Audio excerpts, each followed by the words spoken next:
Le match est terminé. Le Sénégal est champion d'Afrique. Une victoire, une fierté, un moment historique.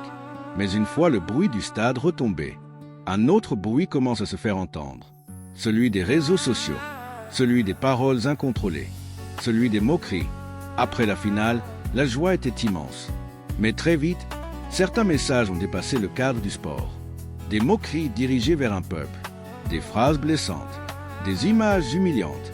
Et comme souvent, l'acte de quelques personnes a été utilisé pour attaquer tout un peuple. C'est là que le problème commence. Il faut le dire clairement, sans détour. L'acte d'une minorité ne représente jamais un peuple entier. Une blague déplacée, une provocation, un message malveillant. Rien de tout cela ne peut définir des millions de personnes. Insulter tout un peuple à cause de quelques individus, ce n'est pas de la fierté, c'est une injustice. En islam, Allah nous a donné une règle claire. Il dit dans le Coran que la haine pour un peuple ne vous pousse pas à être injuste. Soyez juste, cela est plus proche de la piété. Ce verset n'a pas été révélé pour les moments de calme seulement. Il est surtout là pour les moments de colère, de rivalité et de tension. Quand on généralise, on quitte la justice. On ne parle plus d'un comportement. On attaque une identité. On ne critique plus un acte. On humilie une nation. Et en islam, l'injustice commence souvent par la langue. Le prophète paix et salut sur lui a dit « Le musulman est celui dont les autres musulmans sont à l'abri de sa langue et de sa main. » Oui, votre équipe a perdu la finale. Oui, la douleur était grande, mais la défaite fait partie du sport. Aujourd'hui tu perds, demain tu gagnes. Ce qui ne doit jamais être perdu, c'est la dignité humaine. Les Marocains restent un peuple digne, un peuple musulman pour beaucoup, un peuple africain.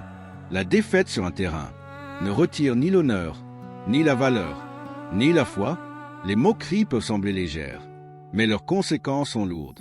Elles nourrissent la haine, elles attisent les tensions, elles créent des divisions durables. Le prophète paix et salut sur lui a dit « La fitna est pire que le meurtre ».